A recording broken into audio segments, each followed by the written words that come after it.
The public imagination is fixated on the wrong threat vector. You have been conditioned to look to the skies for hypersonic missiles, for the kinetic event. This is a strategic misdirection. The launch-on warning protocols of the 20th century are obsolete. The first shot of the next war will not be an explosion. It will be silence. Analysts at RUSI have confirmed the primary battlefield is no longer land, sea, or air. It is the abyssal plain. 99% of global data, financial transactions, military directives, resource logistics flows through a network of undersea cables. This is the systemic weak point. Cutting these vectors does not merely disrupt communication, it triggers an instantaneous global solvency crisis. Simultaneously, a second vector of silence is activated: satellite blinding. This is not a kinetic attack. It is a sophisticated electronic warfare protocol. Dazzling, jamming, and cyber intrusion render a nation's orbital assets inert. The attacks on Taiwan's critical infrastructure, as reported by their National Security Bureau, are the field test for this exact blueprint. The objective is to create a blind leviathan. A blind leviathan is a superpower with immense kinetic potential but zero situational awareness. Its GPS is gone. Its intelligence is dark. Its financial system is frozen. With its digital infrastructure neutralized, it is forced to escalate. Every response becomes a high-risk gamble, a reactive spasm based on incomplete data. This is the liability cascade.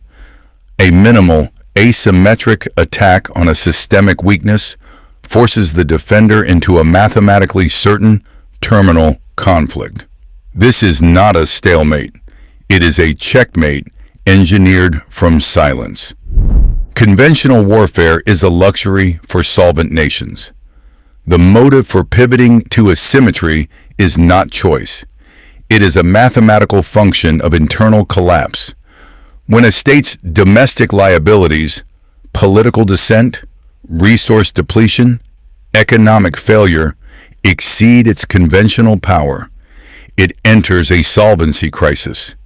It can no longer afford to project strength with strength. It must find another vector. The Ukraine conflict is a textbook solvency crisis. According to RUSI analysis, the Kremlin faced a terminal domestic liability, an unpopular war draining national reserves and political capital at an unsustainable rate. The kinetic cost became prohibitive. To sustain the conflict, Russia was forced to liquidate its global standing and pivot to asymmetric protocols. This pivot manifests as the weaponization of global infrastructure. Sky News reports confirm the deployment of a Russian shadow fleet, tankers operating under false names to evade sanctions and attack the economic liquidity of its adversaries. This is not rogue activity, it is state-sanctioned, asymmetric warfare. When you cannot afford the kinetic cost of destroying an army, you attack the solvency of the state that funds it. This is an open-source blueprint for systemic disruption. As reported by Security Affairs, China-linked groups are intensifying attacks on Taiwan's critical infrastructure. This is not a prelude to kinetic conflict.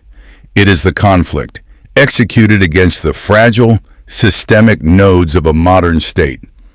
Why risk an amphibious landing when you can trigger a nationwide blackout from a keyboard? The motive, therefore, is survival. A state facing a solvency crisis has a launch-on warning posture against its own demise. It will deploy any asymmetric tool to force its solvent rival into a high-risk, high-cost defensive escalation.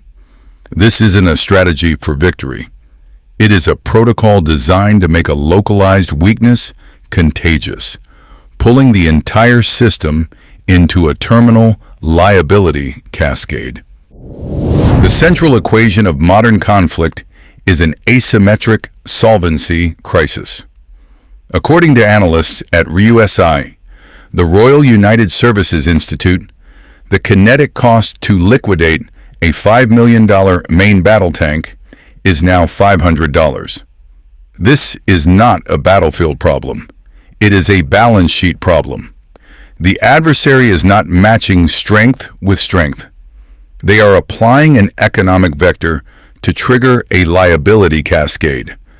Every high-value asset deployed by a state actor is now a financial vulnerability waiting to be exploited at a 10,000 to 1 cost disadvantage. This protocol is known as the democratization of violence. The barrier to entry for inflicting strategic-level damage has collapsed. It no longer requires a state-level military-industrial complex. It requires access to consumer electronics and a tactical objective. We see the blueprint in action as China-linked groups target Taiwan's critical infrastructure, imposing massive defensive and repair costs without a single kinetic exchange. This is economic attrition executed through cyberspace, a zero-sum game where the defender's only move is a costly reaction. The mathematical certainty is that a system cannot survive sustained, asymmetric economic bleeding. It forces a launch-on warning posture where the risk of escalation becomes the default setting. The adversary's objective is not to win a battle. It is to bankrupt the defender's capacity to fight one. The use of a Russian shadow fleet sailing under false flags achieves the same end. It creates systemic friction and forces Western navies to expend resources on tracking and containment, a constant, low-grade drain on solvency. Each defensive action is an involuntary high-risk investment against a disposable asset. This is the mechanism that transitions localized weakness into systemic terminal conflict. The operational theater is no longer a physical border. It is a network diagram. The designated battlefields are the systemic weak points, the gray zones, where the kinetic cost of action is near zero, but the intelligence yield is absolute. These are not failing states. They are live-fire laboratories. Analysts at Taiwan's National Security Bureau do not report random hacking. They report intensified systematic attacks by China-linked groups targeting critical infrastructure. This is not digital vandalism. It is a dress rehearsal for inducing a national solvency crisis by paralyzing the grid, ports, and financial systems on command. It is a blueprint for asymmetric decapitation. Simultaneously, observe the environmental vector. Uzbekistan's water crisis is not a local tragedy. It is a strategic case study. It forces a high-risk, capital-intensive pivot to solar and wind, creating a new dependency and a new surface for attack. This is a model for weaponizing resource scarcity. Meanwhile, the Russian shadow fleet, sailing under false flags, perfects the logistics of bypassing sanctions, a direct attack on the liquidity of Western-led economic warfare. These are not separate events. CSIS reports confirm this is a coordinated doctrine. These gray zones, these proxy laboratories, are where a low-cost probe is launched. The feedback is analyzed. The protocol is refined. The objective is to map the path from a single point of failure to a full-blown liability cascade. Each probe calculates the precise leverage required to force a defender into a launch-on warning posture, mathematically guaranteeing escalation. The legacy view, that operations like the one targeting Maduro are a metric of influence is obsolete. That is strength on strength thinking. The new protocol is weakness on weakness. The next 12 to 18 months will see this doctrine deployed from the lab to the homeland. Expect unexplained failures in regional power grids, port logistics, and water purification systems. This is not a malfunction. It's the execution of a perfected attack vector staged from the gray zone. The launch on warning doctrine is not a strategy, it is a trap. The protocol dictates that if an early warning system detects an incoming nuclear strike, a nation must launch its own arsenal before the inbound warheads impact.